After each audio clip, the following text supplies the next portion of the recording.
공부를 잘하는 사람들의 공통점이 이런 걸 많이 갖고 있을 거고 못하는 사람들의 공통점이 있을 거고 이런 게 좀 나눠질 것 같아요. 구체적인 방법은 좀 설명을 드렸기 때문에 인식 변화를 좀 말씀을 드리고 싶은데요. 잘하는 사람의 방식을 말씀드리면 대부분 이렇게 생각합니다. 그건 너나 할 수 있다. 잘하는 사람들만 할 수 있지 나는 못한다라고 얘기하는 경우 되게 많거든요. 맞아요. 중요한 거는 성과랑 방법은 구별해야 됩니다. 공부법이라는 건요. 이 사람의 어떤 포텐셜을 극한으로 끌어올려주는 방법이에요. 말하자면 자동차 운전면허랑 똑같아요. 내가 운전해서 모두 다 슈마허가 되는 게 아닙니다. 내가 조기 축구를 배운다 해서 크리스티아노 호날두나 메시가 되는 게 아니에요. 근데 좋은 선수들의 좋은 방법은 내 최대치를 끌어높여줄 수 있는 확률이 높겠죠. 시행착오를 적게 겪을 수 있겠죠. 그래서 결과나 성과를 보지 마시고 방법적인 순수함, 어떤 방법이 훨씬 더 좋은가를 자꾸 좀 봐주시면 좋겠어요. 그래서 좋은 방법을 쓰면 분명히 좋아질 수밖에 없다. 그래서 내가 처음부터 결론을 정해놓고 거꾸로 추적하는 거 컨퍼메이션 바이어스라고 합니다. 확증 편향이라고 그러거든요.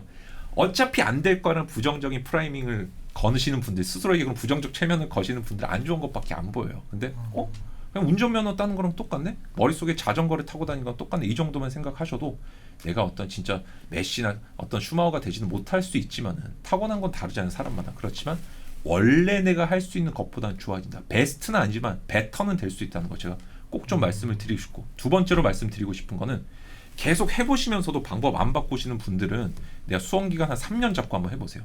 첫째 어떻게 하느냐. 공부에 영향을 미친 요소는 머리와 재능이 있다 하나 있고, 그 다음에 그러니까 머리, 재능, 운 바꿀 수 없는 게 하나 있어요. 그 다음에 노력 바꿀 수 있는 거예요. 방법도 바꿀 수 있습니다. 그럼 나는 뭐에 집중해야 되죠? 노력과 방법에 집중을 해줘야 되겠죠. 한 해는 누구보다도 나는 노력을 많이 했다. 어느 누구도 나만큼 노력 안 했다 싶을 정도 공부를 해보세요. 원래 방법대로. 이렇게 해서 떨어지면 뭐가 잘못된 걸까요? 방법이 잘못된 겁니다. 이런 식의 변수를 고정시켜 놓고 내가 뭐가 잘못된지 추적을 한번 해봐 주세요. 이렇게 했는데도 나 대부분 분들이 어떤 식으로 공부법을 안 바꾸냐면은 노력도 많이 하지 않고 그러면서 에이 나는 뭐 머리도 안 좋은데 탓하고 그러면서 방법은 그대로 하고 이러면 뭐가 잘못된지 알 수가 없어요. 그래서 내가 진짜 시간이 충분하다면 아니 좋은 사람의 방법을 믿는데 의심이 생긴다면은 그런 식의 나의 인생적인 시간 투자를 통해서 한번 변수를 한번 만들어 보시라고 좀 말씀을 드리고 싶어요. 많은 또 부모님들이 오히려 공부를 스스로 이런 방송도 찾아보고 책도 보고 하면서 자신의 공부법을 바꿔가고 이런 친구들은 걱정할 게 없어요. 근데 걱정은 아예 담을 쌓고 그냥 공부를 안 해. 뭐 이런 자녀를 가진 부모님들이 또 엄청나게 많이 걱정하시는데 자녀를 코치하거나 지도하거나 유도하거나 할 때 좀 요령이나 이렇게 해보세요 이런 제안 이런 것 좀 해주시면 좋을 것 같아요. 네. 세 가지 정도 말씀을 드려보고 싶은데요. 첫째는 자식을 공부를 잘 시키시는 부모님이 먼저 전문가가 되셔야 됩니다. 내가 예를 들어서 훌륭한 축구 선수 메시가 한 분 있다고 해볼게요. 메시한테 가가지고 뭐 저는 이제 동네 축구 감독이에요. 동네 축구의 어떤 조기 축구의 감독이에요. 가가지고 메시한테 일로 와봐 메시 이러면서 드리블 할 때 이렇게 하고 저렇게 하면 메시가 말 들을까요 안 들을까요? 듣질 않겠죠. 근데 학생은 기본적으로 내 공부는 내가 제일 잘한다고 생각해요. 적어도 부모님보다 내가 잘 안다고 생각을 합니다. 그래서 어떤 지식적인 권위가 있어야 돼요.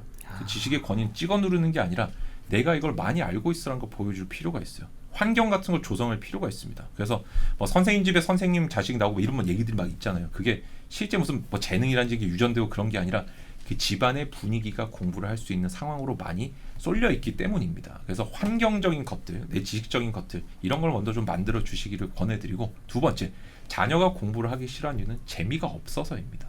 그리고 우리가 벼룩을 갖고 한번 스키너라는 분이 실험을 한번 해봤어요. 야 벼룩들 일로 와 해가지고 30-40마리 한번 띄워보라 그랬는데 이 유리천장을 설치를 해놓은 거예요. 벼룩들이 머리를 막 쳐박겠죠. 유리천장에. 그 다음부터 딱 그 높이까지만 뛰는 거예요. 그러니까 이걸 학습된 무기력이라 그러거든요. 벼룩을 사람한테 적용한 건 제가 기분 좀 나쁜데 사실은 부모님이 자녀한테 무기력을 학습시키고 있는 경우들이 되게 많습니다.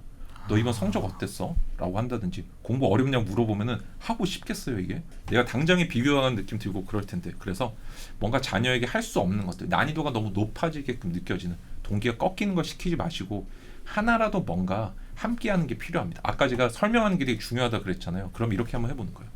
오늘 학교에서 뭐 고구려 진도 나갔다며. 근데 엄마가 또는 아빠가 뭐 특히 고주몽 너무 좋아하는데 혹시 뭐 재밌는 거 들은 거 없어? 설명하면 유도를 한번 해보세요. 뭔가 하나라도 이 친구한테 자꾸 설명을 시키고 거기서 재미를 느끼고 나를 통해 다른 사람이 바뀌네? 나도 뭔가 효용을 갖는, 이걸 자기 효능감이라 그러거든요. 자기 효능감을 높이는 방법이 4가지 정도가 있는데 가장 좋은 게 체험이에요. 체험. 내가 스스로 해보면서 내 존재 가치 증명을 받는 거죠.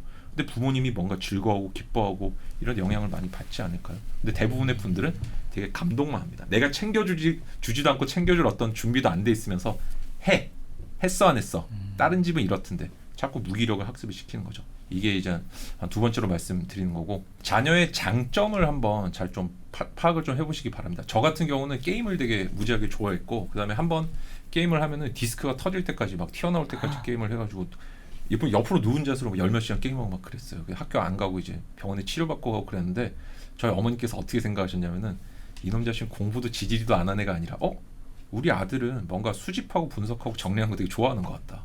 게임에도 저는 뭐 이기는 것도 좋아하지만은 맨날 아이템 모으고 이런 짓밖에 안 해요.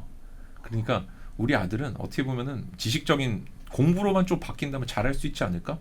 저의 어떻게 보면 최악의 단점을 최고의 장점으로 바꿔서 생각할 수 있게 해주신 분이에요. 그래서 내가 자녀를 절대로 포기하면 안 됩니다. 우리 애가 ADHD 같다, 이런 건 질병 코드에도 안 나오는 거예요. 그래서 자꾸 그런 식의 패배감으로 밀어넣지 마시고 자녀의 장점을 극대화시키고 그다음 조금 인내심을 가져주시면 좋겠어요. 어떤 사람이 인간관계에서 우위를 갖는 법은 되게 단순합니다.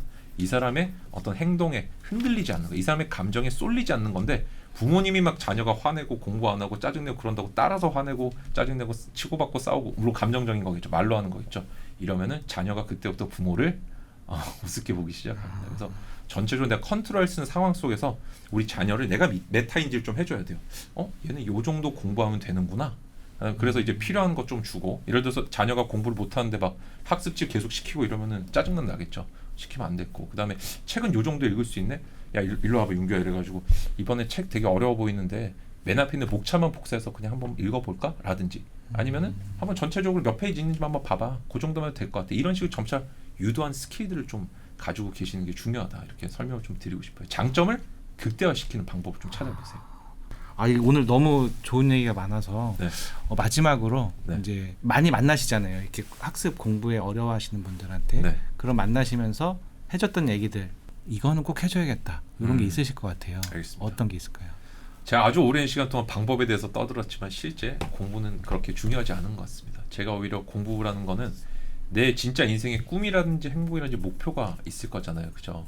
그거를 바라보고 가는데, 제가 사실 공부법을 여기서 얘기하고 있는 이유는 저는 공부로 제 꿈을 이뤘기 때문에 그런 거예요. 근데 꿈을 이룰 수 있는 수단은 굉장히 많습니다. 저 같은 경우는 고등학교 1학년 때 프로게이머 연습생이었어요. 그러다가 제가 더 이상 이걸로는 재능이 이제 없다는 걸 발견하고 공부로 틀었었는데 굉장히 힘들었고, 그렇지만 저는 뭔가 인생의 행복이라는 것들이 존재를 했어요.